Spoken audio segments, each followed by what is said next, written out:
Bonjour et bienvenue dans ce nouvel épisode du podcast Questions pour un juriste. Le podcast qui décrypte l'actualité du point de vue juridique. D'aucuns l'appellent le plus vieux métier du monde, d'autres soutiennent qu'on ne peut pas le qualifier de métier. Vous l'aurez deviné, on s'attaque aujourd'hui à une question aussi ancienne que controversée. A-t-on le droit de se prostituer ? Certains y voient un choix libre, un travail comme un autre. D'autres dénoncent une exploitation inacceptable et réclament l'abolition pure et simple de la prostitution. En mars 2025, en France, des mesures légales ont encore été annoncées pour fermer des salons de massage considérés comme couvrant des situations de prostitution cachée. Entre liberté individuelle, cadre juridique et réalité du terrain, où se situe la vérité ?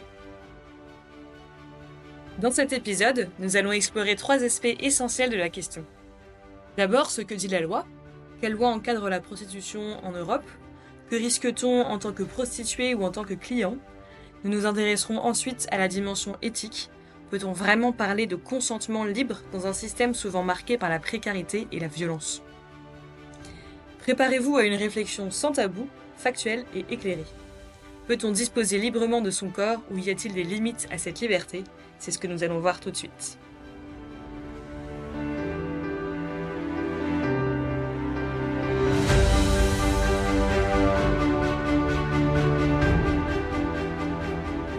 Encadrer la prostitution est un thème récurrent dans les corpus légaux des États depuis l'Antiquité.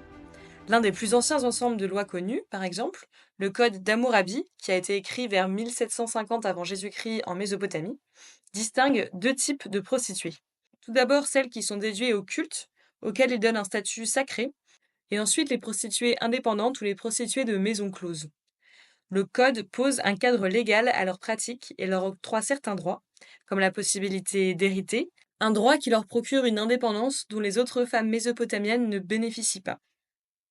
Dans la Rome antique ensuite, au 1er siècle avant Jésus-Christ, l'empereur Auguste impose aux prostituées de se faire enregistrer et de porter des vêtements distinctifs pour marquer leur occupation et pour les distinguer du reste de la population.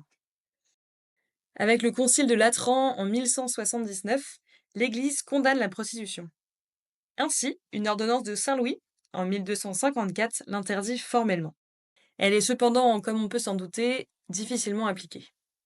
Les siècles passent, et en 1810, le code pénal napoléonien introduit une tolérance de la prostitution, mais encadre strictement les maisons closes. Avant qu'un siècle plus tard, en 1946, la loi Marthe-Richard ne les ferme toutes en France. 3 ans plus tard, au niveau international, c'est la Convention de l'ONU pour la répression de la traite des êtres humains et de l'exploitation de la prostitution d'autrui qui condamne l'exploitation de la prostitution, exigeant la répression du proxénétisme. Finalement, en 1999, une loi suédoise pénalise les clients, les proxénètes, mais pas les prostituées. Elle pose ainsi la première pierre d'un nouveau cadre légal, qu'on appelle l'abolitionnisme ou encore le modèle nordique. Cela fait donc des siècles que la loi tente d'encadrer la prostitution, tant pour des raisons sanitaires que sociétales ou économiques. Elle oscille pour cela entre différents modèles de législation, la prohibition par exemple, la réglementation ou plus récemment l'abolition. Dernièrement, l'arrêt du 25 juillet 2024 rendu par la Cour européenne des droits de l'homme à Strasbourg a encore relancé le débat, apportant un nouvel éclairage sur la question. L'affaire avait été introduite par 261 personnes d'une vingtaine de nationalités différentes qui se trouvaient dans une situation de prostitution. Les requérants demandaient à la Cour de Strasbourg de condamner la France pour la loi du 13 avril 2016 qui pénalise l'achat d'actes sexuels. Ce faisant, c'est le cadre juridique abolitionniste prévalant en France qui a été attaqué. Les requérants ont donc invoqué des dispositions de la Convention européenne des droits de l'homme relatives au droit à la vie, à l'interdiction de la torture et au droit au respect de la vie privée et familiale. Ils soutenaient que l'adoption d'un tel cadre juridique avait eu pour conséquence une dégradation de leur situation, qu'ils expliquaient en ces mots. Cette mesure met dans un état de grave péril l'intégrité physique et psychique et la santé des personnes qui pratiquent l'activité de prostitution, et elle porte radicalement atteinte à leur droit au respect de leur vie privée, ainsi qu'à celui de leurs clients, en ce qu'il comprend le droit à l'autonomie personnelle et à la liberté sexuelle. Les requérants revendiquaient donc un droit de se prostituer. La CEDH a finalement écarté leur demande et n'a pas condamné la France. Cependant, cet avis ne fait pas office de règlement et les législations des pays européens sont diverses. Si la France adopte une politique abolitionniste face au système prostitutionnel, tout comme la Suède, la Norvège ou encore l'Irlande, il n'en est pas de même pour des pays comme l'Espagne, l'Allemagne, la Belgique ou bien sûr les Pays-Bas.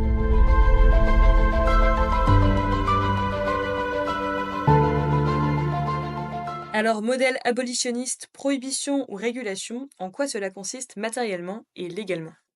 La régulation d'abord. En Allemagne et dans les pays comme l'Autriche, la Grèce, les Pays-Bas ou la Suisse, la prostitution et l'achat d'actes sexuels sont autorisés et encadrés par l'État. La profession de prostituée est reconnue par la loi et bénéficie d'une protection sociale à ce titre. En Allemagne, par exemple, le système légal mis en vigueur en 2002 offre des droits non négligeables à ceux qui se prostituent. Ces résultats sont cependant modestes jusqu'ici, dans la mesure où très peu de prostituées ont effectivement un contrat de travail. Un autre modèle est celui de l'autorisation de la prostitution sans toutefois qu'elle ne soit encadrée par l'État. En Europe, 16 pays suivent ce modèle. Par exemple, l'Espagne, le racolage y est interdit, mais pas les maisons closes. La Suède, en revanche, a lancé un modèle pour le moins iconoclaste en 1999, comme nous l'avons évoqué plus haut, bientôt suivi par la Norvège, l'Irlande ou encore la France. Il condamne les clients et les proxénètes plutôt que les prostituées. C'est un système qui est également doublé de mesures encourageant la sortie de la prostitution avec des possibilités de réinsertion professionnelle et des allocations à la clé. Matériellement, en France, un proxénète encourt entre 7 ans de prison et la perpétuité, et entre 15 000 et 4 500 000 euros d'amende. Acheter des actes sexuels peut également coûter très cher, puisque les clients sont pénalisés entre 1 500 et 3 750 euros d'amende. Le fait de se prostituer ou de racoler, en revanche, ne sont pas interdits.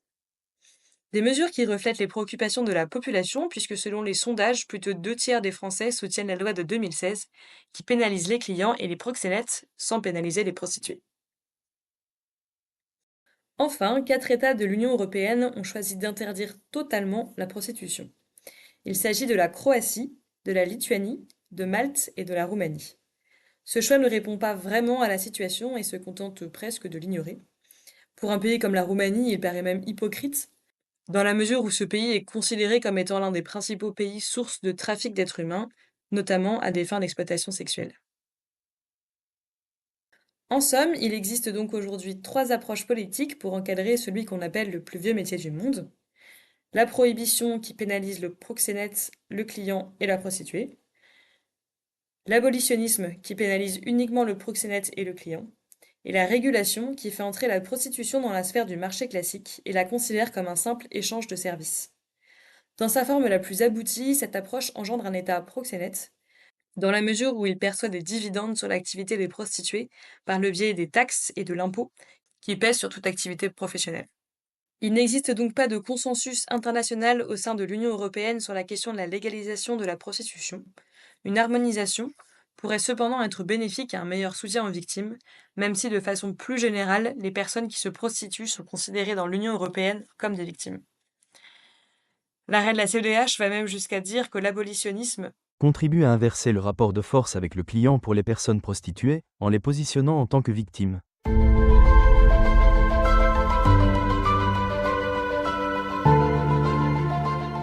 Le droit de se prostituer existe-t-il donc vraiment?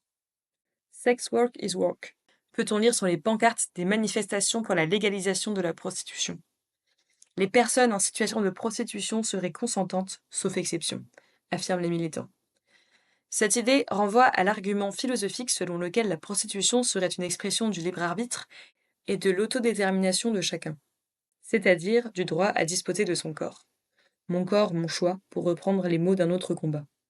Selon cette idée, la transaction financière suffirait à établir le consentement de la personne prostituée, faisant de la prostitution une relation sexuelle consentie entre adultes. Pourtant, les études démontrent que la prostitution est presque systématiquement subie, contrainte par la violence, la manipulation, la misère ou la drogue. Matériellement, elle concerne essentiellement des femmes pauvres issues de l'immigration et elle est en grande partie exploitée par les trafiquants. Le 14 septembre 2023, le Parlement européen rappelait ainsi quelques données éloquentes. Sur les quelques 30 000 personnes en situation de prostitution aux Pays-Bas, 70% sont considérées comme ayant été contraintes à la prostitution par la violence ou y avoir été attirées par un loverboy. En moyenne, 70% des personnes en situation de prostitution en Union européenne sont des femmes migrantes. La traite à des fins d'exploitation sexuelle reste de loin la forme la plus répandue de traite des êtres humains dans l'Union européenne, étant donné que 51% des victimes de la traite des êtres humains le sont à des fins d'exploitation sexuelle. Selon l'OSCE, la traite à des fins d'exploitation sexuelle génère à elle seule près de 100 milliards de dollars par an, constitué principalement d'argent versé par des hommes pour des relations sexuelles avec des femmes victimes de la traite. Justifier la prostitution au nom du droit à disposer de son corps permet finalement de justifier un droit à disposer du corps des personnes prostituées. Réduire le consentement à la transaction financière revient à nier la vulnérabilité des victimes de la prostitution et les phénomènes de soumission et de dépendance qui la construisent. C'est pour cette raison que le droit international et européen prévoit que le consentement d'une personne victime de la traite n'a pas à être pris en compte lorsqu'il est obtenu par l'offre ou l'acceptation de paiement ou d'avantages. En philosophie de même, on distingue consentement et liberté. Le professeur de droit Muriel Fabre-Magnan reprend cette idée dans les colonnes du Figaro Vox lorsqu'elle dit On voit aujourd'hui le consentement surtout utilisé pour faire renoncer les personnes à leurs droits et libertés fondamentales. La rapporteuse spéciale des Nations Unies sur la violence à l'égard des femmes et des filles, Rima Al-Salem, va plus loin encore dans son rapport de mai 2024 sur la prostitution. Pour établir cette étude, elle a sollicité des associations, des acteurs de terrain et a rencontré des victimes de la prostitution. Elle rapporte que parmi ces personnes, nombreuses sont celles qui sont entrées dans la prostitution à la suite de schémas d'abus de pouvoir et de situations de vulnérabilité, de manipulation, de prostitution forcée ou de traite, ainsi que les pratiques de séduction. Elle conclut en affirmant que dans le contexte prostitutionnel, La notion même de consentement est instrumentalisée contre les femmes en situation de prostitution, le consentement étant extorqué par la coercition physique ou économique, la manipulation et la violence. la notion de consentement est donc inopérante pour justifier l'exploitation du corps des prostituées. Philosophiquement et juridiquement, le droit de se prostituer n'existe pas.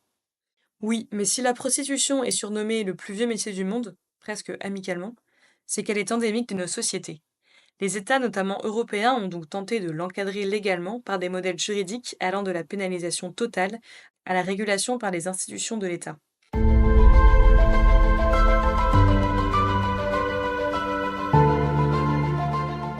Une chose est sûre, la prostitution et la violence qui l'accompagnent sont une réalité que l'on ne peut pas éluder dans nos sociétés. Elle y occupe une place importante, ne serait-ce que par son poids économique. Selon l'Organisation internationale du travail, la prostitution produit plus de 170 milliards de dollars de profits par an dans le monde. Elle alimente aussi l'industrie pornographique. Vous l'aurez compris, le débat politique et juridique sur la question du droit de se prostituer est loin d'être tranché. Aujourd'hui, une majorité des pays européens permettent de se prostituer au nom de la liberté de choix, mais sans prendre en considération les circonstances qui mènent à ce choix. Le droit international, cependant, estime invalide tout consentement obtenu dans le cadre de la traite des êtres humains.